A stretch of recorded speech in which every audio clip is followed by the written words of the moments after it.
Welcome to ePathshala. I am Dr. Vishal Jadhav, Associate Professor, Department of Sociology, Tilak Maharashtra Vidyapeeth, Pune. Today, we are going to look at a module that is titled Capitalism, Origins, Development, Social System and Human Alienation. Karl Marx is very well known as a scholar who has used a materialist understanding of the evolution of human society. What is interesting is the fact that he looks at how capitalism creates two major classes that are antagonistic in their interests. One, the bourgeoisie, that is the capitalist class, the owners, and the other, the laboring class or the proletariat. This tension between the bourgeoisie and the proletariat create new kinds of relations and power relations between these two groups of people. How does capitalism result in alienation is one of the things we will be learning in this particular module on Karl Marx.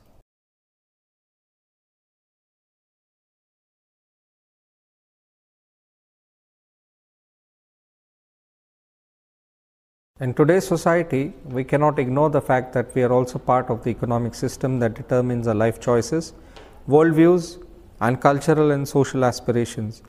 Every day of our life is invested in accumulation of money, goods, and services which involve movement of money, labor, etc.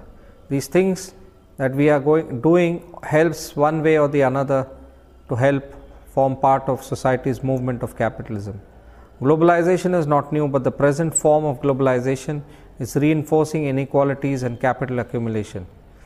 Today, labor, money, and knowledge are easily transferable globally. Cities such as New York, London, Brussels, Tokyo, Manila, Mumbai, Paris, and the rest of the major cities are now well known as global cities. These cities offer all kinds of services and facilities to its citizens and the migrant global citizenry. In the process, it caters to those individuals who are recognized by the state and aids in creating a system in which exploitation and pauperization of those at the margins is normalized. The capitalist system of the globalized world offers avenues for accumulation of wealth and growth of billionaires and millionaires in today's world. Until now, one could understand disparity through the binary of global north and south. Today, this division is fast eroding, and in the near future, Asia may have the highest number of billionaires. Today's capitalist systems offer a variety of services and products to its consumers. But on the other hand, a large section of humanity, especially in the third world countries, is kept on the fringes of the system. The poor become poorer and the rich become richer. It is the fact that we cannot, on this present situation, the daily wagers who work night and day in order to earn their daily needs and to survive, while billionaires on the other hand are enjoying the fruits of labor of this marginalized group. But how did human society enter this so-called era of capitalism? According to Marx, historical necessities determine the future courses of human agency. By this he means that the means and mode of production, together with the relations of production or forces of production and technology, constitute the fundamental condition for the transformation of human society from one phase into another. Thus, with the accumulation of wealth and gold from colonies, European countries set the stage for the end of feudalism and rise of a new society under the aegis of capitalism. Monarchies and royalties no longer commanded authority in this new system, which was based on the notion of rule of one class over another, that is the bourgeoisie over the proletariat. The means of production in the system henceforth are held with the capitalist class, and capitalism is a system that allows for the protection of interests of this class through and by the modern state, through its legislations, law and order institutions. In this system, the market economy decides the mode of human development. This economy not only controls the society, its culture and social fabric, but also dominates the state. The following text provides insight in the probable trajectories of the growth of capitalism in Europe and its spread elsewhere in the global north. It also examines how capitalism entails alienation of human beings from one another and also from herself.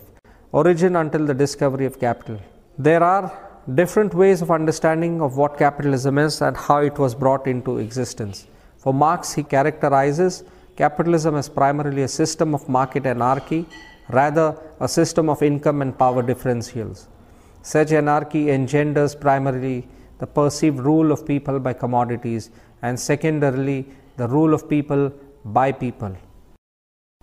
On the other manner, capitalism is today's definition is an economic system characterized by private or corporate ownership of capital goods, by investments that are determined by private decisions, and by prices, production and the distribution of goods that are determined mainly by competition in a free market. These definitions only give us a little idea of the whole meaning, origin and development of capitalism in general. In this part of the module about capitalism, we first present the origin of capitalism in general and its development in the number of years till the present capitalism system in society. As far as we know, humankind, in discovering their uniqueness as a rational being, was able to come up with the idea of barter or exchange in the ancient period of history. Because of this, it is only a simple way of showing one's ownership of something and exchange to another thing which is necessary for their living. In the development of this exchange system, human societies came up with the idea of the market. Soon enough, monetization of the economy led to further inversion of capitalism into societal relationships. Capitalism involves generation of profit and surplus capital. One example is investing a certain amount of money in the stock market or banks, where after certain maturity the investor can gain an extra income due to interest it accrues. To fast track history of capitalism, during the 13th to 16th century, the European nations of yesteryears were growing through their colonial exploits and mercantilism and trade. Countries like Portugal and Spain, which were naval powers, captured territories in South and Central America. It was through exploitation of resources in these colonies that their economies grew at a phenomenal rate. This was later also true of Britain, France, Germany and Italy. Through imperialism and trade, European nations engaged in a new form of mercantilism. This surplus money and resources was later to be launchpad for the growth of industrial revolution in Europe. During this time also, in France, the story of Jacques Coeur gives us a whole background of the development of capitalism.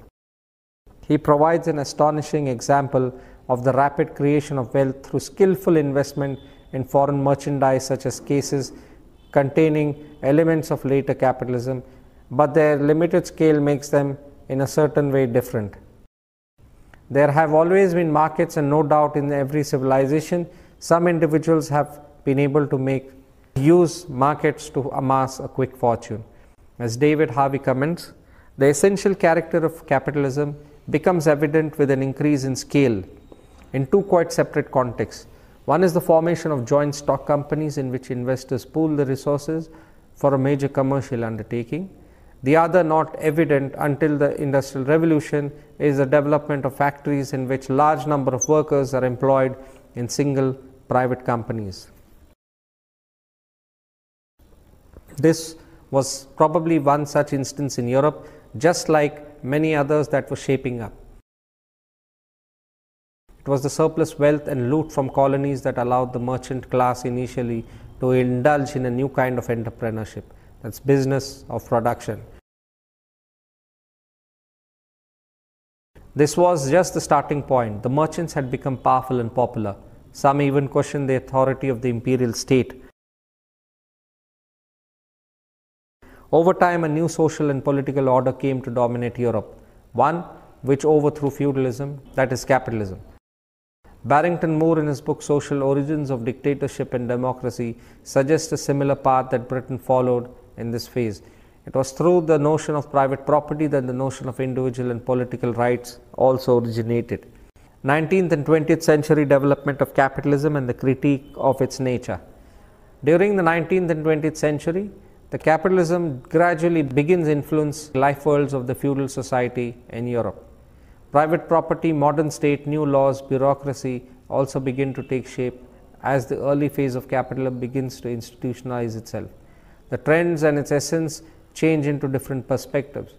As time goes on and as rapid development affects the whole world, new discoveries of technologies or going to modern age, capitalism also evolves in different ways.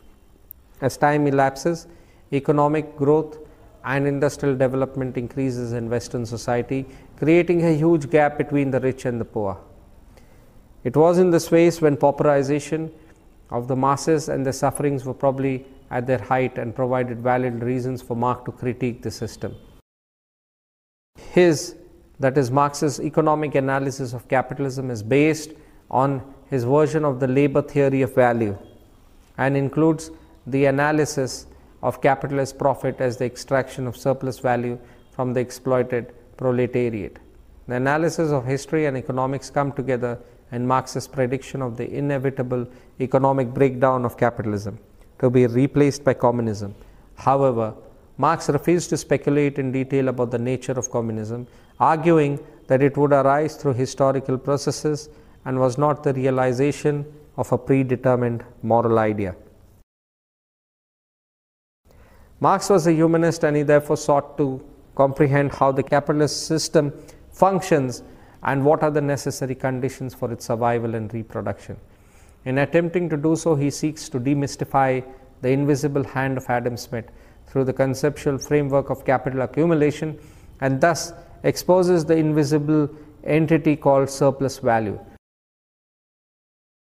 In doing so, he also raises important questions such as who contributes to this capital accumulation, and he attempts to capture the power relations in the market-led political economy in which even the state supports the capitalist interest. He witnesses the helplessness of the working class as they have not only the labor power to sell in the market. The capitalist, on the other hand, owns and controls the means of production. Thus, the labor is pauperized and used by the capitalist to generate profit in the form of accumulation of wealth. Marx has argued that the capitalist system that is based on exploitation and generation of surplus value needs to be necessarily have a social system that supports this process. He therefore suggests that the market economy creates a mirror image within the social milieu of such societies. For appropriation of surplus value, the social system must necessarily be structured that the exploitation seems natural. Thus, the nuclear family in Europe was in many ways a product of the capitalist economy. According to Engels, this was the basic unit that allowed for invisibilization of women's labor that in turn generated free or subsidized labor of men in the market. If it were not for the free labor of women who tended the family, capitalism would have collapsed. Also, women workers were paid less than the men counterparts so as to maximize profits. Social system in the society of capitalism and human alienation. Similarly, if one were to employ Marx's logic, then the whole area that constituted the social was directly affected by the market and political economy.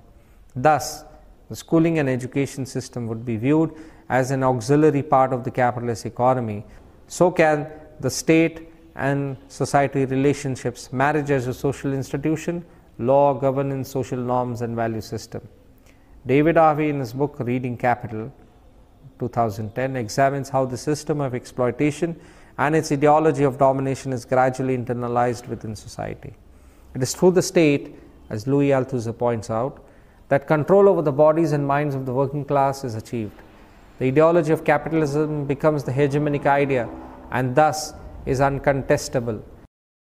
The system of over a period of time creates a situation wherein human beings are gradually alienated from it.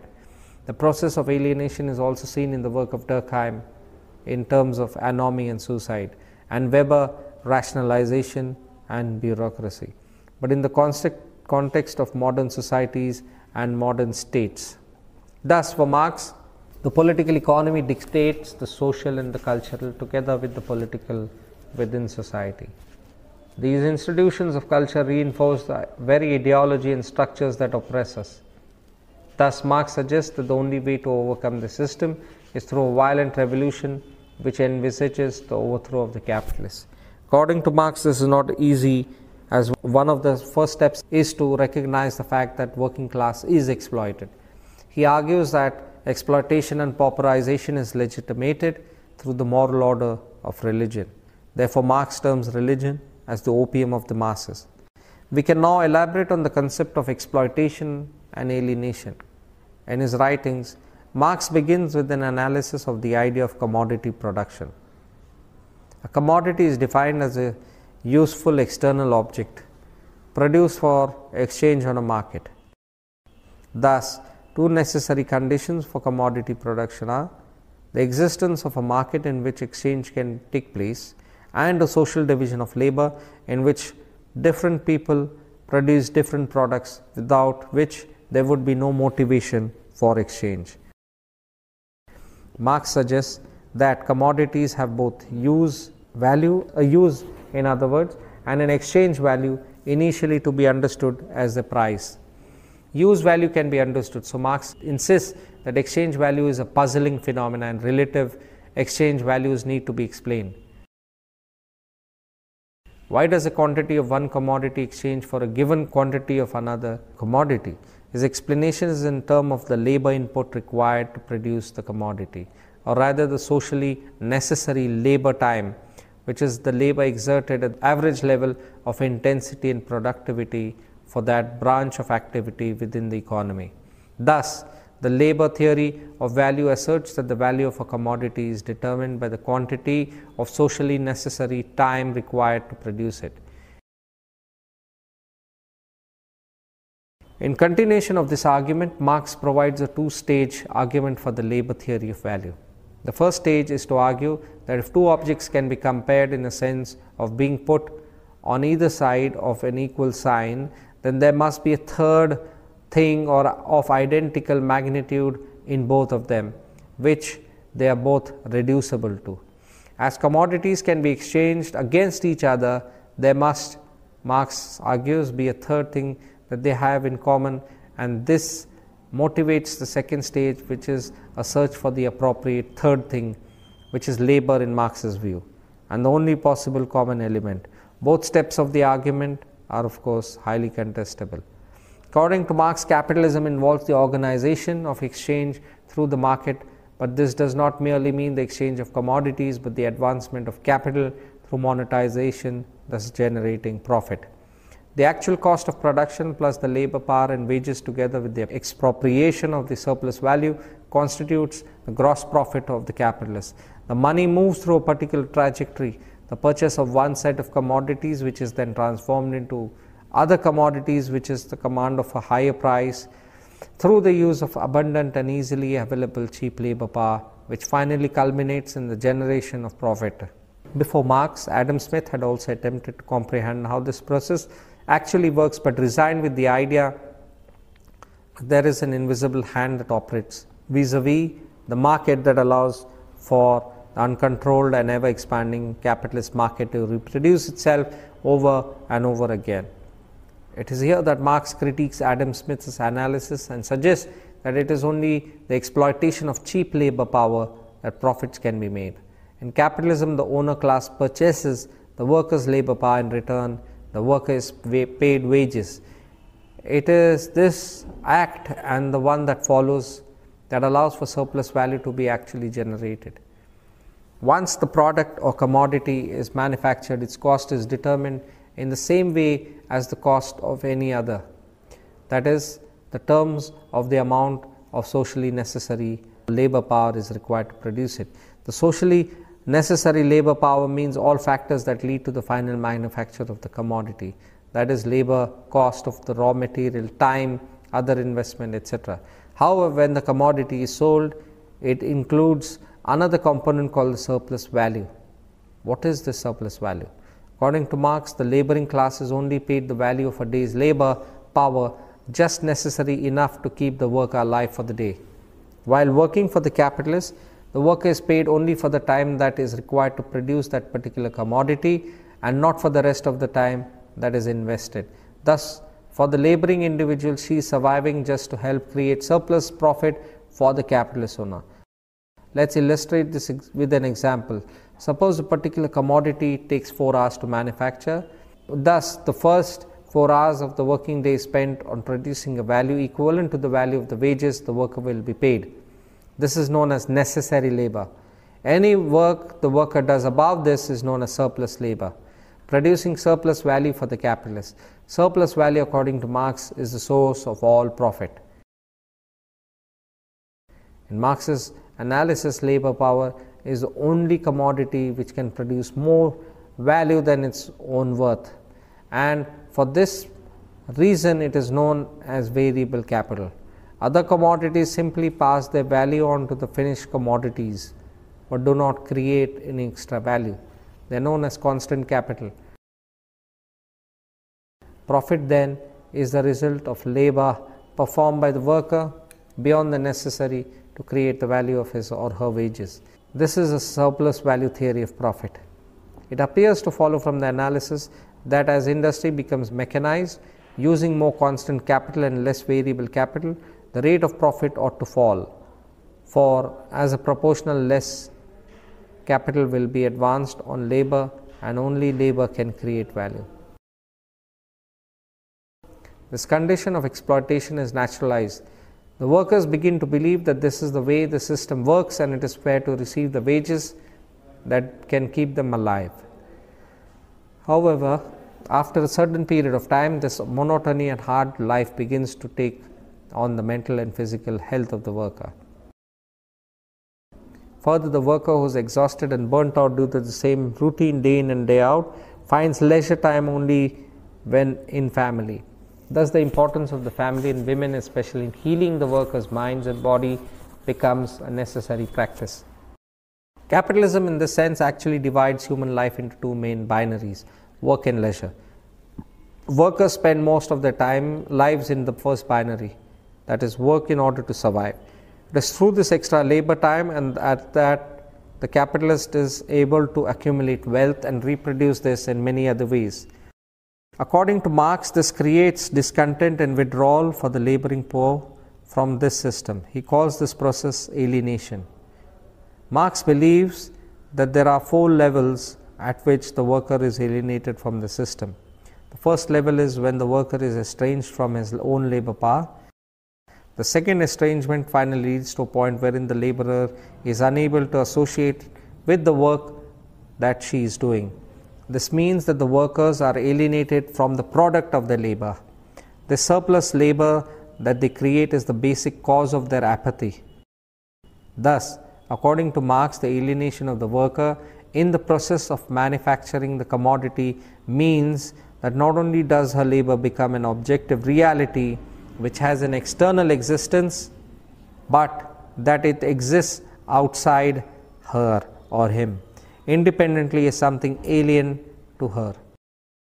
This external objective reality possesses a power of its own which confronts the worker aspirations and well-being. Thus, the product of labor is legally owned by someone other than the workers who produce the commodity, and that in spite of their toil, the workers are physically and mentally deprived of the fruits of labor.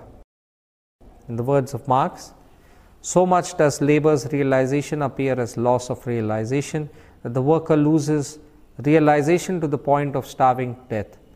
So much does objectification appear as loss of the object that the worker is robbed of, the objects made necessary not only for his life but for his work. Indeed, labor itself becomes an object which he can obtain only with the greatest effort and with the most irregular interpretations. So much does appropriation of the objects appear as estrangement that the more objects the worker produces, the less he can possess and the more he falls under the sway of his product capital. The second level of alienation that Marx refers to is the lack of control over the product that she has produced. What should be the design, whom should it be sold to, and for what price should it be sold, etc. It is actually the product and the owner that controls them. The worker has become the slave of the product. The object which labor produces, labor's product, confronts it as something alien, as a power independent of the producer. The third level of alienation, according to Marx, is the objectification of the labor power and the identity that it creates. Marx is underscoring the fact that the working class can only have existence in capitalism insofar as they are workers. Being a worker comes first, being a human comes second. To quote, the height of this bondage is that it is only as a worker that he continues to maintain himself as a physical subject, unquote. The aspect of alienation follows from the first year. Here Marx considers the alienation of the workers from the productive activity. To quote, if then the product of labor is alienation, production itself must be active alienation. The alienation of activity, the activity of alienation, unquote. Here Marx argues that the kind of work and condition of work that wage workers have to accept is inimical to their essential being. This does not bring satisfaction, but wears the worker down, leaving only frustration. To quote, in his work, therefore, he does not affirm himself but denies himself, does not feel content but unhappy, does not develop freely his physical and mental energy, but mortifies his body and ruins his mind. The worker therefore only feels himself outside his work, and his work feels outside of him. He is at home when he is not working, and when he is not working, he is not at home. His labor is therefore not voluntary but coerced. It is forced labor. It is therefore not for the satisfaction of need. It is merely a means to satisfy needs externally. In the third instance level of alienation, Marx argues that the workers are alienated from their essential species being. By this, Marx means that the character of every species is contained in the character of its life activity, and that human species being is supposed to represent free and conscious individuality. But Marx argues that wage labor does not conform to this notion of free and conscious individuality, and hence is not truly human activity. To quote, the object of labor is therefore the objectification of man's species life, for he duplicates himself not only as in consciousness, intellectually, but also actively in reality, and therefore he contemplates himself in a world he has created. In tearing away from man the object of his production, therefore estranged labor tears from his species life his real objectivity as a member of the species, and transforms his advantage over animals into the disadvantage that his inorganic body, nature, is taken away from him, unquote. Finally, the fourth aspect of alienation follows from the first three aspects, that is, estrangement of human from another human. In other words, instead of truly human relations between people, relationships are governed by people's roles as agents in the economic process of expansion and accumulation of value. Thus, to finally conclude, this module has looked at how humans are completely alienated from the capitalist system, in which the laboring class has nothing else to sell but its own labor. Even the sale of this labor and the rules that outline the sale of this labor is defined by the capitalist class. In this way, the worker is alienated from one's own labor, is alienated from the product that he or she creates, and is alienated from fellow human beings. Finally, the alienation is complete because the individual is completely alienated from society.